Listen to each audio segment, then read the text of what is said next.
Alhamdulillah pada kesempatan pagi hari yang berbahagia ini kita lanjutkan kembali ulasan kita di dalam kitab Bahis fi Ulumil Quran.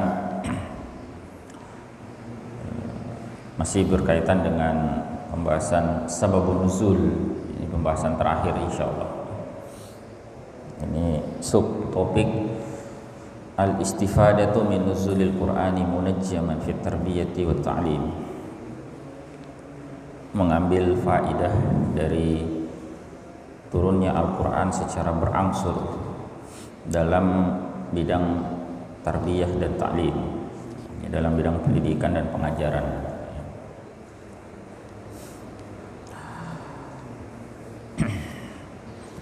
Qala al-muallif rahimahullah Syekh Manna Khalil Al-Qattan wa nafa'ana bi ulumihi fid dharain. Ta'tamidu al-amaliyatu at-ta'limiyatu ala amrayni asasain. Aktivitas ta'lim itu berlandaskan pada dua perkara yang mendasar. Ya, mura'atil mustawa zihni litulab. Yang pertama adalah perhatian yang terhadap tingkat, perhatian terhadap tingkat pemikiran para pelajar. Ini harus memperhatikan bahwa di kalangan tulab itu ada level-level pemahaman. Ada yang dasar, ada yang menengah, dan seterusnya. Yang kedua, wa tanmiyati qudratihimul aqliyati wan nafsiyati wal jismiyati bima yuwajjihuha bijahatun sadidatin ilal khairi war rasyad. Juga tumbuh kembangnya kemampuan mereka secara akliyah, nafsiyah, dan juga secara fisik dengan apa yang akan membawanya ke arah kebaikan dan petunjuk. Ya. Di selain bertingkat-tingkat, potensi mereka itu juga bisa tumbuh berkembang. Dan ini perlu betul-betul dipahami dengan baik. Ya. Dan sampai kemudian pendidik itu mengabaikan dua aspek ini, ya, disamakan seluruh level siswanya, ya. Lalu yang kedua, tidak memahami bahwa yang namanya potensi itu bisa berkembang.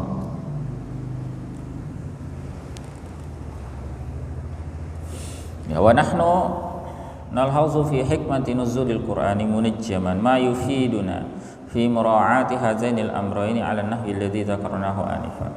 Dan kita akan mencatat, ya, akan menegaskan hikmah nuzul Quran munajjaman, ya, secara berangsur ini, faidah, ya, apa yang bisa memberikan faidah kepada kita terkait upaya memperhatikan dua perkara ini, ya, sebagaimana bentuk yang telah kita sampaikan sebelumnya. Nanti bisa dikaji kembali, ya, 5 hikmah nuzulul Quran yang sudah beliau sampaikan sebelumnya, ya. Itu semua berkaitan erat dengan perhatian terhadap dua aspek penting tadi. Ini bahwa tulab itu punya tingkatan-tingkatan pemahaman, ya, pemikiran dan sebagainya. Kemudian itu masih bisa tumbuh dan berkembang. Fa inna nuzul al-Qur'anil Karim tadarrujun fi tarbiyatil ummatil islamiyyah. Ya, karena nuzulul Qur'an, ya, nuzulul Qur'anul Karim tadarraja fi tarbiyatil ummatil islamiyyah tadarrujan fitriyan li islahin nafsil basyariyah. Turunnya Al-Qur'anul Karim itu memberikan penahapan dalam pembinaan umat Islam, ya, dengan penerapan yang fitriyah, yang sesuai atau selaras dengan fitrah manusia, untuk memperbaiki nafsil basyariyah, ya, kemanusiaan itu sendiri. Jadi karena memang Al-Qur'anul Karim itu diturunkan oleh Allah Azza wa Jalla yang paling mengetahui manusia itu seperti apa, karakteristiknya bagaimana, fitrahnya itu ya seperti apa, sehingga tarbiyatul Quran termasuk diantaranya berangsur-angsurnya Al-Quran itu turun itu juga sangat selaras ya, dengan penahapan tarbiyah yang dibutuhkan oleh manusia. Ya, wastiqamati sulukiha, ya, istiqomahnya metode yang digunakan atau cara-cara yang ditempuhnya. Wa bina'i syakhsiyatiha, ya, membina kepribadiannya, wa takamuli qiyaniha, dan juga meluruskan perilakunya. Hatta stawat ala suqiha wa atat ukulaha thayyib bi izni rabbiha li khairil insaniyati, sehingga bisa sempurna, ya, bisa sempurna nafsiyah manusia itu, dan juga mendatangkan buah yang baik, ya, dengan izin Rabbnya untuk kebaikan manusia secara keseluruhan. Wa kana tanjimul Qur'ani khairu aunin laha ala hifzihi wa fahmihi wa mudarasatihi wa tadabburi ma'anihi wal amali bima fihi. Maka penahapan Al-Qur'an, ya, diturunkannya Al-Quran berangsur itu adalah khairu aunin, ya, sebaik-baiknya bentuk bantuan, ya, bagi bagi kemanusiaan itu untuk menghafal, ya, bagi umat itu untuk apa? Untuk bisa mudah menghafalkannya, memahaminya, mengkajinya, ya, mentadabburi makna-maknanya, dan pada gilirannya nanti mengamalkannya.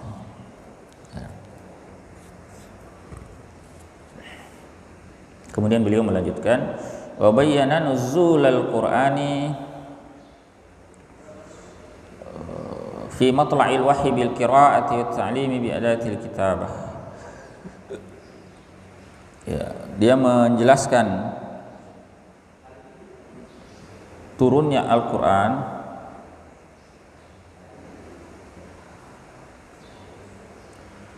di awal wahyu itu dengan apa? Perintah qiraah, at-ta'lim bi adatil kitabah, perintah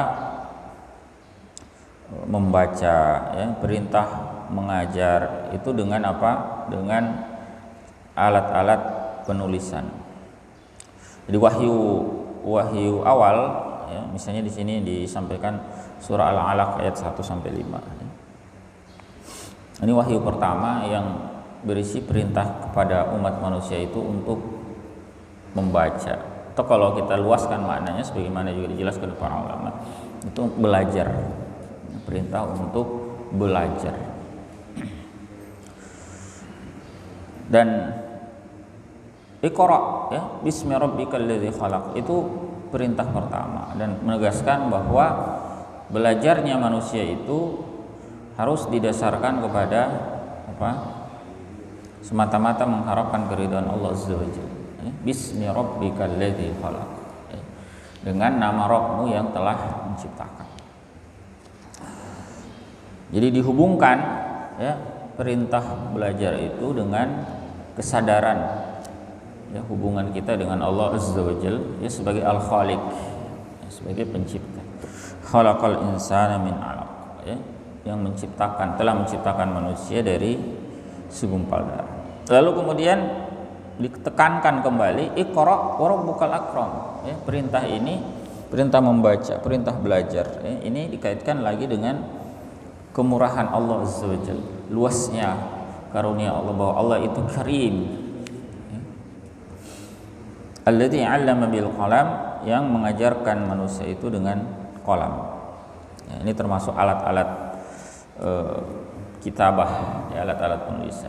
Yang para ulama menjelaskan bahwa memang ada keutamaan ilmu itu yang ditulis, bukan sekedar disimak, didengarkan, dihafalkan, ya, tetapi juga pengajaran dalam bentuk tulisan itu juga sangat penting, ya. Bahkan itu sudah menjadi metode para ulama kita sejak lama, ya, kultur mereka untuk menulis berbagai kitab. Ya, dan ilmu itu ya di ayat yang kelima Allah sebutkan alamal insana ma lam ya'lam, akan Allah berikan ya kepada manusia itu. Ini terkait perkara yang belum diketahuinya. Allah tambahkan terus ya, ilmu. Jadi sebelumnya tidak diketahui diajarkan ya. Lalu kemudian manusia mengetahui. Nah, ini bentuk tarbiyah yang sangat penting ya. Jadi bagaimana peserta didik ya, pelajar itu ditempa untuk melandasi aktivitas belajar mereka itu ya semata-mata karena Allah Azza wa Jalla ya, dengan penuh keikhlasan. Menghubungkan itu dengan apa? Idrak silabillah ya, hubungan akan ya, kesadaran akan hubungannya dengan Allah Al-Khaliq ya, Sang Pencipta. Ya, itu ayat-ayat awal. Kemudian wa nuzula ayatir riba wal mawarisi fi nizamil mal.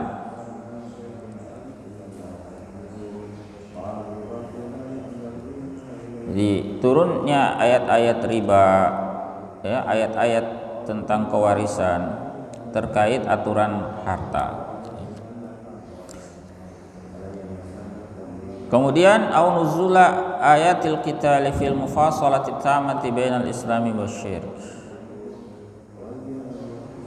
Ya.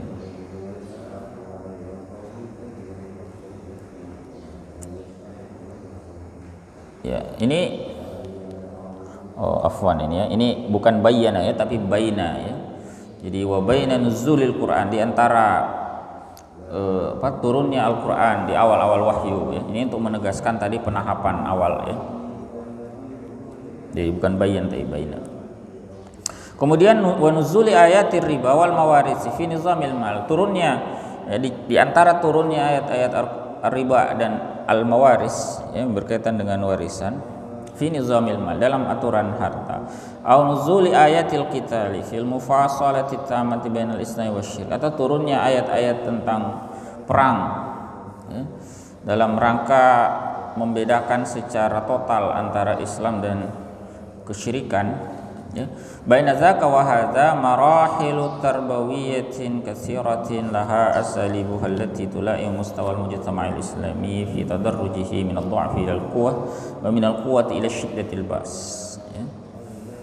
Nah, di antara ayat-ayat tersebut, ini ayat tentang perintah belajar ya, mengajar, perintah atau ayat-ayat tentang riba, ayat-ayat tentang pewarisan ya, bahkan ayat-ayat tentang perang dan seterusnya, itu ada marhalah, tahapan-tahapan pembinaan yang banyak ya, dengan uslubnya yang selaras dengan perkembangan masyarakat Islam ya, dalam penahapannya, mulai dari keadaannya yang lemah hingga kuat ya, lalu dari kuat menjadi sangat tangguh ya, itu bisa kita lihat ya.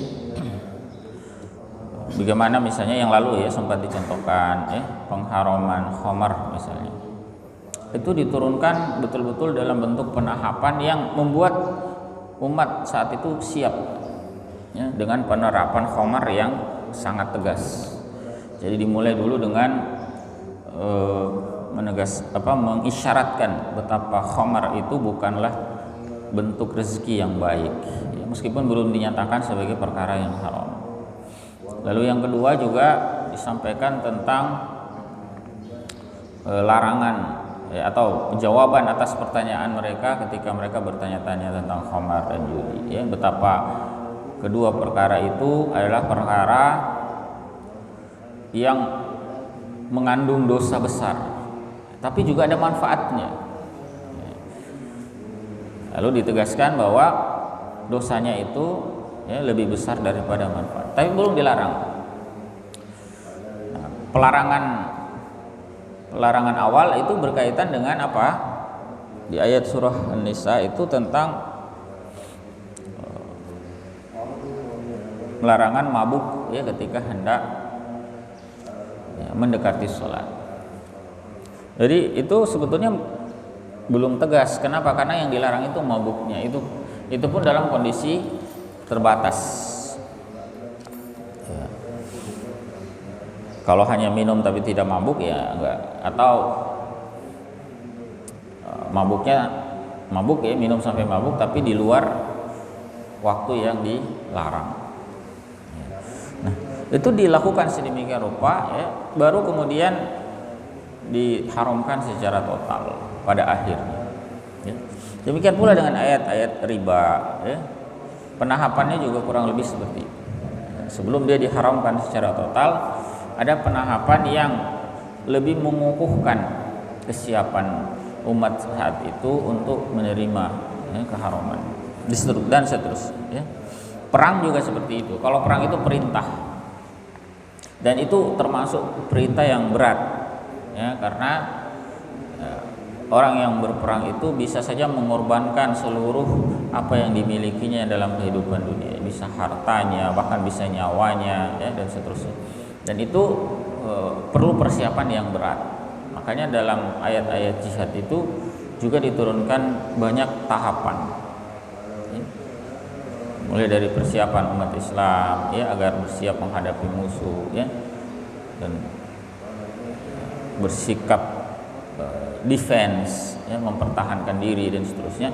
Lalu lama-kelamaan memuncak, ya, naik terus sampai pada level umat Islam itu menjadikan jihad itu sebagai aktivitas keseharian mereka.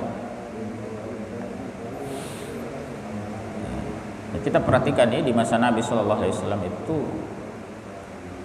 sejarawan menyebutkan ada sekitar 70-an perang yang terjadi di masa Rasulullah Shallallahu Alaihi Wasallam. Kita bayangkan 70-an perang itu kan baru dimulai di tahun kedua Hijriah. Jadi sekitar 12-13 tahun di Mekah itu belum ada jihad dalam arti peperangan fisik. Setelah hijrahnya Nabi SAW pun tahun pertama belum. Jadi praktis itu baru tahun kedua. Kalau kita hitung tahun kedua sampai wafatnya Nabi SAW, ya kurang lebih 8-9 tahun. Di total ada 70 sekian perang, berarti rata-rata per tahun itu sekitar 8 perang per tahun. Itu banyak itu. Dari hampir tidak sampai 2 bulan ada perang lagi. Tidak sampai 2 bulan. Jadi kalau 8 perang dalam setahun itu ya 1,5 bulan lah itu perang lagi. Jadi itu aktivitas rutin. Padahal awalnya itu adalah aktivitas yang sangat berat. Ya, itu juga disebutkan oleh Allah misalnya dalam surah Al-Baqarah, ya. Kutiba alaikumul qital wa huwa kurhul lakum. Ya.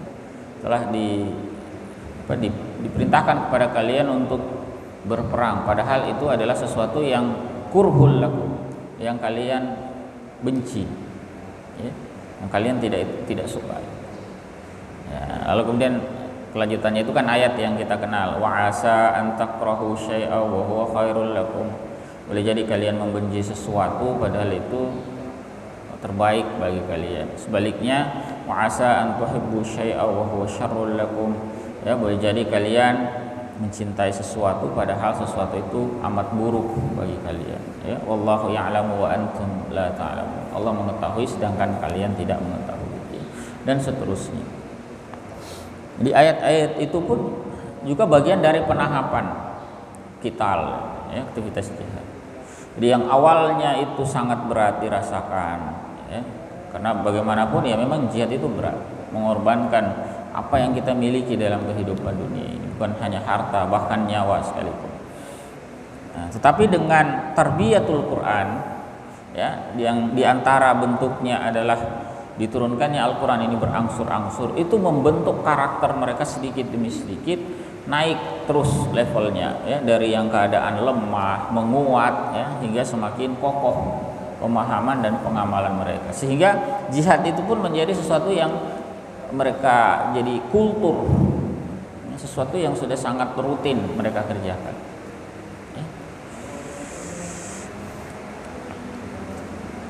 Nah ini penting, ya. Kalau langsung disampaikan perintah finalnya seperti tadi, ya, sebagaimana ungkapan Aisyah radhiyallahu anha yang lalu, ya, seandainya yang turun awal tentang khamar itu adalah keharaman khamar, ya, tentang apalagi ya yang kemarin itu tentang zina itu ya langsung total keharamannya, maka orang-orang itu akan meninggalkan syariat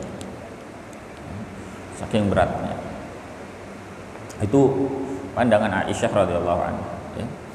Maka turunnya Al-Qur'an berangsur-angsur itu betul-betul mempersiapkan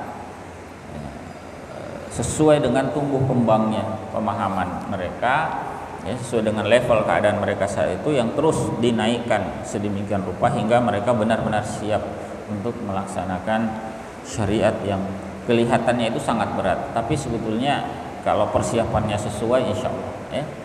Suatu itu kalau berat ya, kita punya program yang berat ya, tapi kita rancang sedemikian rupa ya, ada tahapan-tahapannya, ada timeline yang kita usahakan dikerjakan sedikit demi sedikit, insya Allah pun juga nanti akan ringan. Kalau kita membayangkan membangun masjid ini ya, sekaligus langsung jadi ya tentu berat ya.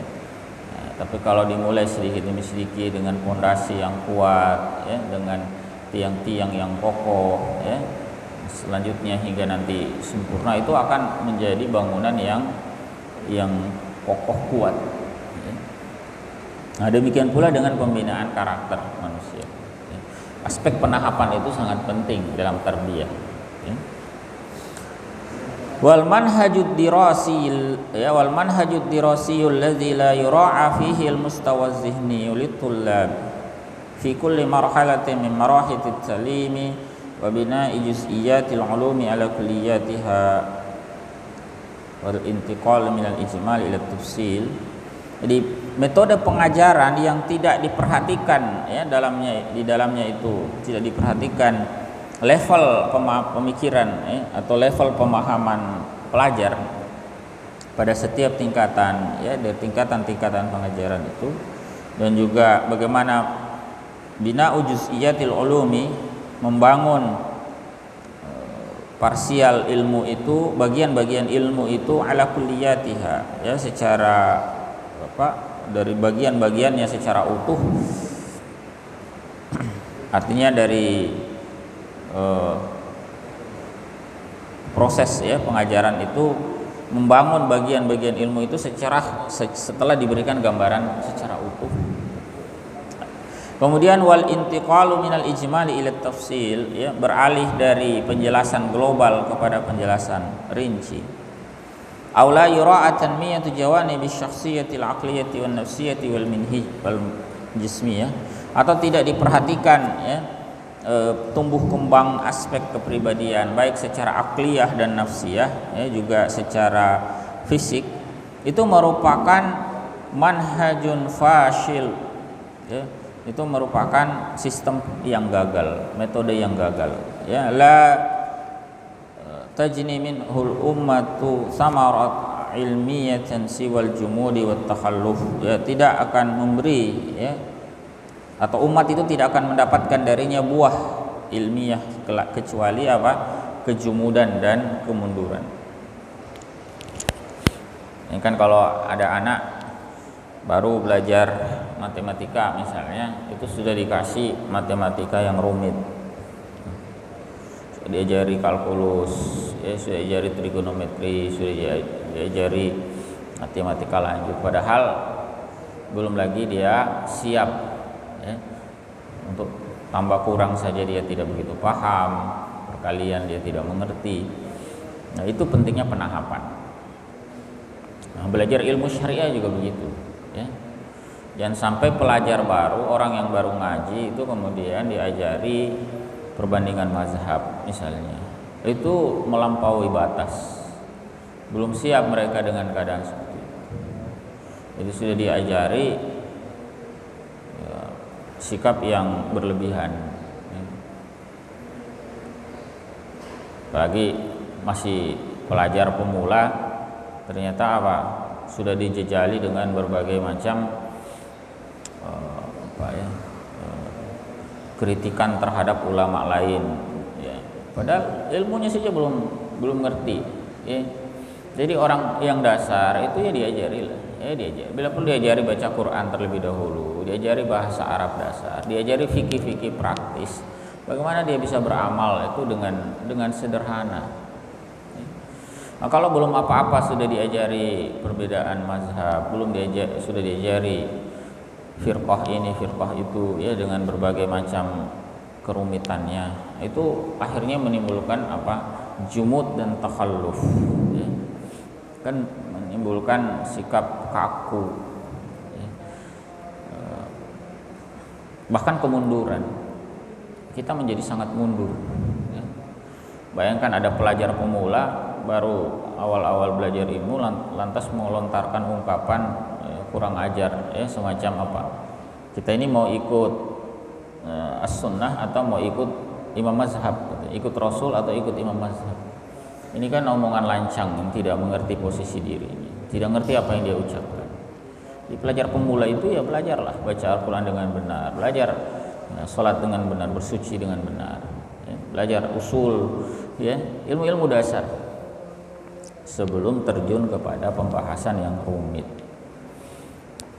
Nah, pemahaman tentang konsep tadarruj atau nuzulul Quran munajjaman, turunnya Al-Quran berangsur, itu juga membantu kita memahami konsep ini, ya. Jadi perlu ada penahapan di dalam pembinaan umat. Levelnya diperhatikan. Nah, level pemula ya ilmu pemula, ya. Jangan melampaui itu. Ya, wal mudarrisul ladzi la yu'ti tullabahul qadaral munasib minal maddatil ilmiyati fayuskila kahilahum wa yuhmilahum ma la yutiquna hifzan aw fahman aw yuhdisahum bima la yudrikun. Jadi pengajar yang tidak memberikan kepada pelajarnya itu kadar yang sesuai, ya, berupa materi ilmiah, sehingga itu memberatkan mereka, tidak dapat mereka jangkau, ya, membebani mereka dengan beban yang tidak sanggup mereka pikul, ya, baik itu dari sisi menghafal, dari sisi memahami, ya, atau menyampaikan kepada mereka sesuatu yang belum bisa mereka jangkau, ya, karena rumitnya pembahasan itu. Aula yura'a atau la yura'i halahum, tidak memperhatikan keadaan mereka fi ilaji ma ya'ridu lahum min syuzuzin khuluqin, ya, tidak memperhatikan mereka, ya, dalam menghadapi keganjilan, ya, perilaku mereka. Au yafshu min adatin sayyi'ah, atau kebiasaan buruk, ya, yang mungkin saja masih ada. Lalu kemudian karena sang guru tidak memperhatikan aspek-aspek itu, ya, namanya pelajar pemula, orang baru ngaji, orang baru hijrah, itu kan bisa saja misalnya baca Al-Quran yang belum bagus, sholatnya masih belum terjaga, puasa kadang bolong, ya. Nah, itu kan masih kadang-kadang masih ada yang seperti itu.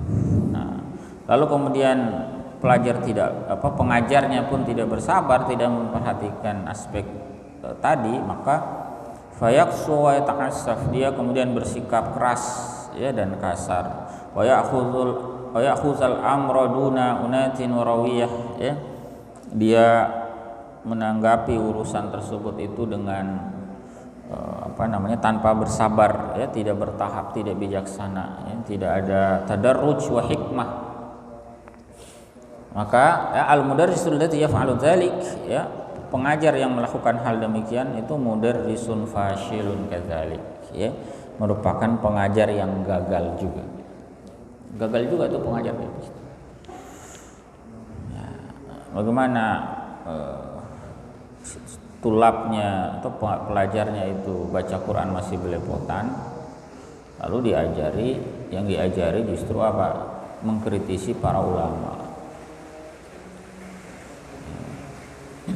Sholatnya kadang, ya, masih belum terjaga, tapi sudah dijejali dengan pembahasan fikih yang rumit, ya, dan seterusnya.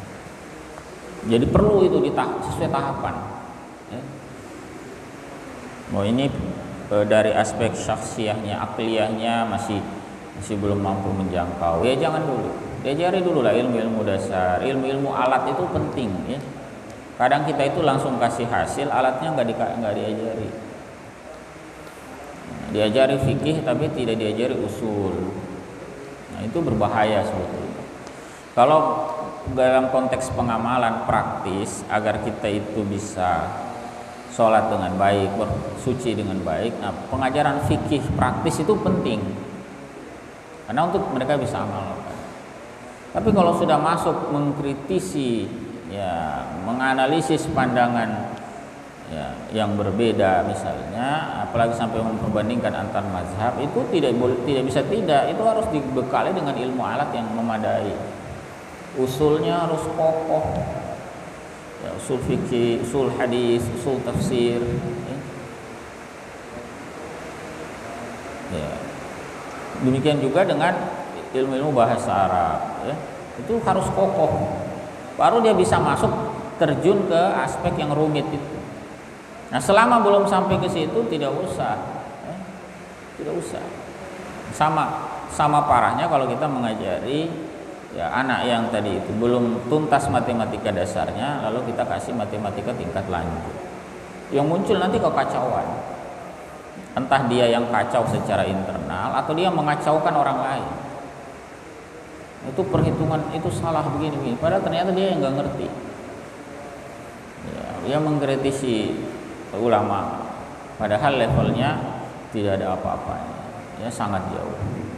Nah, ini termasuk ya buah dari bentuk pengajaran yang tidak tepat tadi.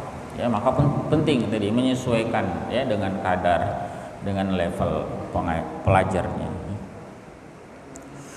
Nah, jadi pengajar yang demikian itu gagal sebetulnya. Yuhawwilul amaliyat at-ta'limiyat ila mutahatim wahsyah. Dia mengubah aktivitas belajar mengajar ya, mestinya sangat penting untuk pembinaan, itu kemudian diubah menjadi kesesatan yang mengerikan. Ya, akhirnya terjadi penyimpangan. Wa yaj'alu ghurafat dirasati qa'atin munaffirah. Menjadikan ruang-ruang belajar ya, kelas-kelas itu menjadi apa? Menjadi tempat yang tidak disenangi, membuat orang itu kabur, membuat orang itu tidak nyaman.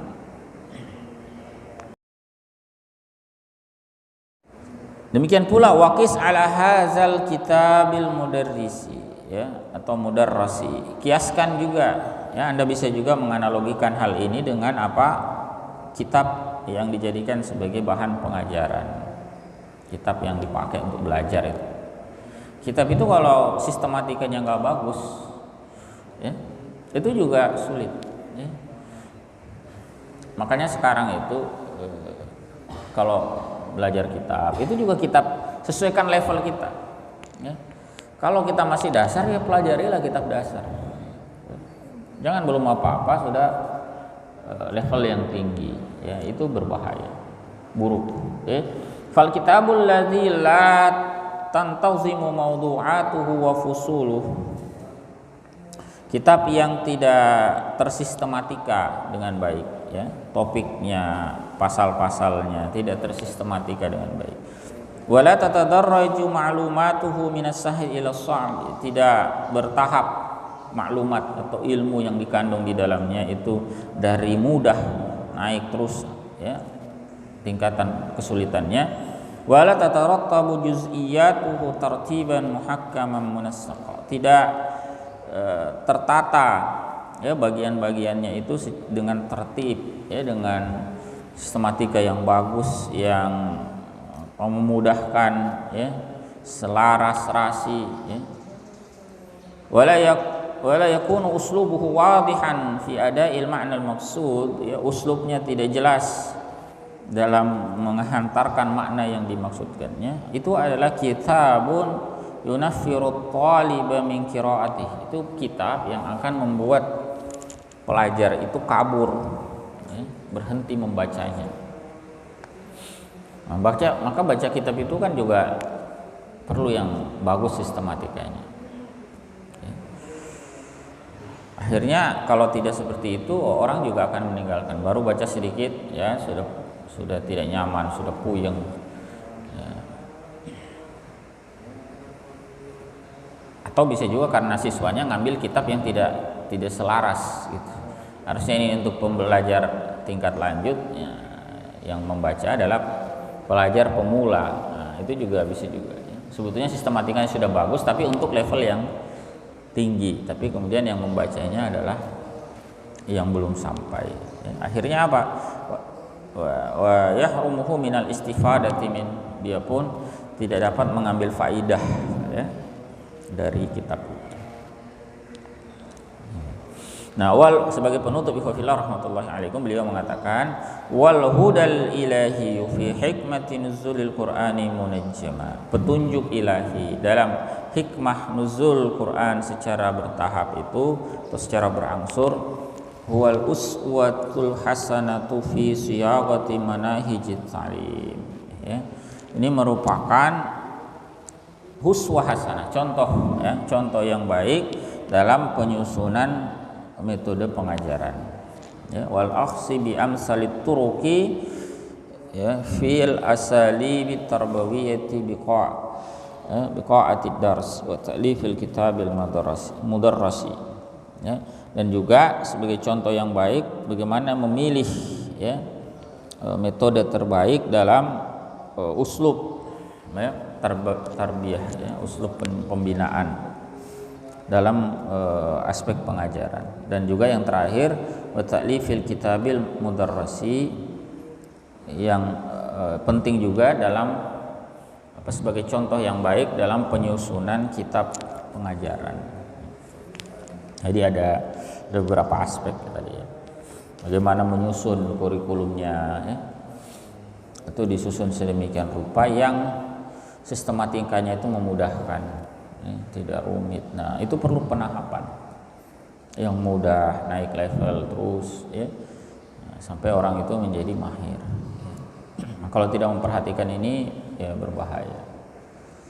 Belajar ilmu juga kalau lompat-lompat itu juga kurang baik ya.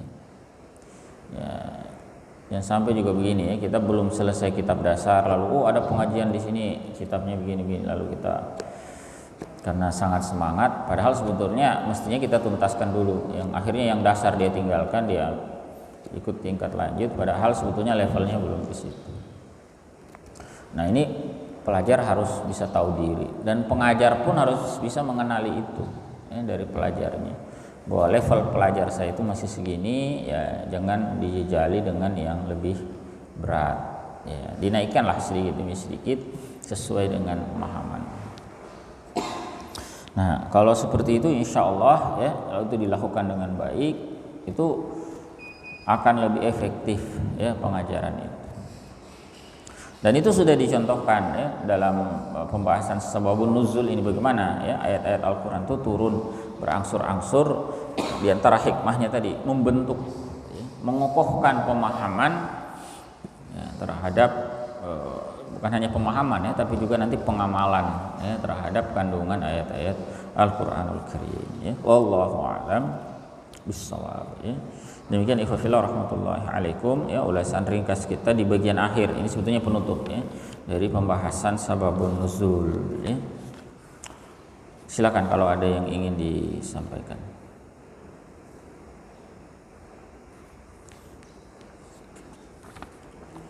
Di pembahasan berikutnya ya, topik pembahasan yang ke-8 itu tentang pengumpulan Al-Qur'an ya, jam'ul Qur'ani wa tartibuh, dan tertibnya seperti apa ya. Kita akan nanti belajar bagaimana aspek histori ya, secara kesejarahan itu seperti apa ya, pengumpulan Al-Qur'an sejak masa Nabi sallallahu alaihi wasallam, masa Abu Bakar ya, Siddiq radhiyallahu anhu ya, kemudian di masa setelahnya ya. Bukan hanya sampai masa Khulafaur Rasyidin ya, sampai masa Utsman dan Ali radhiyallahu anhuma, tapi juga nanti di masa-masa selanjutnya juga kita bisa lihat ya.